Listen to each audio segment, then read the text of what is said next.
अस्सलाम वालेकुम स्टूडेंट्स। इस क्लास में हम कंडीशनल फॉर्मेटिंग का इस्तेमाल करते हुए सेल्स पर मल्टीपल रूल्स कैसे अप्लाई करेंगे इसी को हमने डिस्कस करना है। तो चलिए स्टार्ट करते हैं। पिछले वीडियो लेक्चर में हमने कंडीशनल फॉर्मेटिंग के तमाम हाईलाइट सेल रूल्स को डिटेल में डिस्कस किया था। अब हम डिस्कस करेंगे कि एक सेल रेंज पर आपने मल्टीपल रूल्स अप्लाई कैसे करने हैं। तरीका वही है, आपने तमाम सेल्स को सिलेक्ट करना है, कंडीशनल फॉर्मेटिंग पे जाना है। यहाँ से हाईलाइट सेल रूल्स में से मैं ग्रेटर देन पे क्लिक करता हूँ। मुझे क्या करना है, यहाँ पर जो नंबर्स लिखे हुए हैं इनमें 50 से जो बड़े नंबर्स हैं उनको मुझे इनका कलर करवाना है येलो। तो यहाँ कस्टम फॉर्मेट पे क्लिक करेंगे, यहाँ से येलो कलर पिक करके ओके करते हैं एंड ओके कर देते हैं। तो आप देखिए इस रेंज में जितने भी 50 से बड़े नंबर्स हैं उनका कलर हो चुका है येलो। अब इन्हीं रेंज को दोबारा सेल्स को सिलेक्ट करके कंडीशनल फॉर्मेटिंग में से मैं एक रूल अप्लाई करता हूँ, ग्रेटर देन वाला ही, कि 30 से जितने बड़े नंबर्स हैं उनका कलर हो जाए रेड। तो यहाँ से हम रेड करते हैं, ओके कर देते हैं। तो अब यहाँ देखिए 30 से जितने बड़े नंबर्स हैं उनका कलर हो गया रेड। अब आप एक चीज़ नोटिस कर रहे होंगे कि पहले हमने जो रूल अप्लाई किया था कि 50 से बड़े नंबर्स येलो हो जाएं, जो येलो हो भी गए थे। और अब हमने रूल अप्लाई किया कि 30 से जितने बड़े नंबर्स हैं वो रेड हो जाए। तो यहाँ पर सारे नंबर्स रेड हो। अब यहाँ पर आपने एक बात याद रखनी है कि अगर आप सेल रेंजेस पर मल्टीपल रूल्स अप्लाई कर रहे हैं तो जो आपने सबसे लास्ट में रूल अप्लाई किया होगा उसकी इंपॉर्टेंस ज़्यादा होगी, यानी उसी के मुताबिक सेल्स की फॉर्मेटिंग होगी।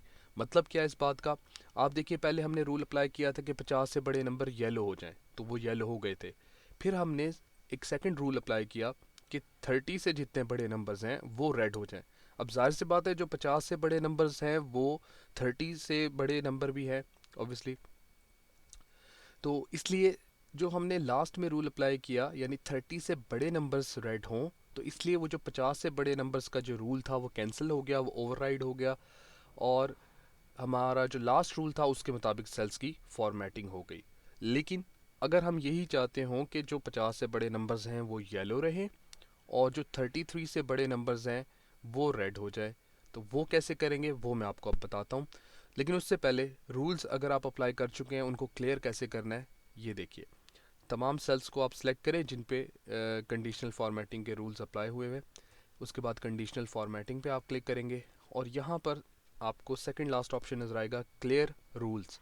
और क्लियर रूल्स में आगे दो ऑप्शन आपको एक्टिव नज़र आएंगे कि clear rules from selected cells and clear rules from entire sheet.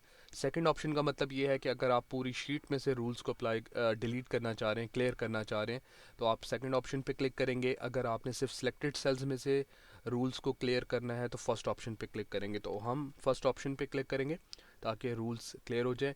इसका एक सेकंड तरीका ये है कि होम मेन्यू में जो एडिटिंग का कमांड ग्रुप है वहाँ पर क्लियर ऑप्शन में से आप क्लियर फॉर्मेट्स पे क्लिक कर सकते हैं, तो भी रूल्स क्लियर हो जाएंगे। तो ये सेल्स हमारे पास सेलेक्ट हुए हैं। कंडीशनल फॉर्मेटिंग पे क्लिक करेंगे, highlight cell rules, greater than पे क्लिक करते हैं। अब सबसे पहले हमने 30 वाला रूल हमने अप्लाई करना है कि 30 से जो बड़े नंबर्स हैं उनका कलर हो जाए रेड। देखिए ये हमने अप्लाई किया और ओके कर देते हैं। अब ये सेल्स सेलेक्ट हुए हुए, हम कंडीशनल फॉर्मेटिंग पे जाते हैं, highlight cell rules, greater than में अब हम यहाँ पर टाइप करेंगे कि 50 से जो बड़े नंबर्स हैं उनका कलर हो येलो और यहाँ पर ओके कर देते हैं। तो अब देखिए जो 30 से बड़े नंबर्स हैं उनकी फॉर्मेटिंग रेड वाली हो गई है और जो 50 से बड़े नंबर्स हैं उनकी फॉर्मेटिंग येलो कलर में हो गई है। तो हमने छोटे से बड़े नंबर की तरफ हम गए। तो मुझे उम्मीद है यहाँ पर आपको मल्टीपल रूल्स वाली सिचुएशन क्लियर हो गई होगी। तो आप और भी इस तरह से थर्ड रूल भी इसमें अप्लाई किया जा सकता है, फोर्थ रूल भी अप्लाई किया जा सकता है। अब हम बात करते हैं कंडीशनल फॉर्मेटिंग के प्रैक्टिकल इस्तेमाल की। एक बात और मैं आपको क्लियर कर दूं कि माइक्रोसॉफ्ट एक्सेल को इस्तेमाल करने के लिए ज़रूरी नहीं है कि आप कहीं पे जॉब करते हो, किसी ऑफिस में जॉब करते हैं तो आपने माइक्रोसॉफ्ट एक्सेल को इस्तेमाल करना है। आप अपने घर पे भी प्रैक्टिकल सिचुएशंस क्रिएट कर सकते हैं और उनमें माइक्रोसॉफ्ट एक्सेल का इस्तेमाल कर सकते हैं। और मैं अक्सर अपने स्टूडेंट्स को बताता रहता हूँ कि आप ज़रूरी नहीं है कि आप जॉब करेंगे तो माइक्रोसॉफ्ट एक्सेल आप इस्तेमाल करें, आप घर पे इसको यूज़ करें। और वो एग्जांपल क्या होती है, देखिए माइक्रोसॉफ्ट एक्सेल स्प्रेडशीट सॉफ्टवेयर है और इसमें डाटा को स्टोर किया जा सकता है, बहुत ज़्यादा डाटा हम इसमें सेव कर सकते हैं। तो घरों में आपके घर पे जो सामान मौजूद है आप उसकी लिस्ट तैयार कर लें कि कौन सी चीज़ कहाँ पर पड़ी हुई है ताकि ढूंढने में आपको आसानी रहे। तो कंडीशनल फॉर्मेटिंग के लिए एग्जांपल मैं कुछ इसी तरह की आपको बताऊंगा। तो एक तो ये एग्जांपल है हमारे पास कि यहाँ मार्क्स लिखे हुए हैं और हम चाहते हैं कि जो 33 से अबव मार्क्स हैं वो हमें ग्रीन कलर में शो होकर नज़र आए। तो कंडीशनल फॉर्मेटिंग में हाईलाइट सेल रूल्स में जाते हैं, ग्रेटर देन का रूल यूज़ करेंगे और 33 राइट करते हैं कि 33 से जितनी भी बड़ी वैल्यूज़ हैं सेल्स में उनका कलर हो जाए ग्रीन। तो यहाँ से हम ग्रीन करते हैं, उसके बाद ओके। तो ये देखिए ये अप्लाई हो गया। और अब हम चाहते हैं कि 33 से जो छोटे नंबर्स हैं उनका कलर रेड हो जाए। तो लेस देन वाले रूल पे आएंगे, यहाँ पर 33 राइट करेंगे और कस्टम फॉर्मेट में से हम कलर रेड कर देते हैं।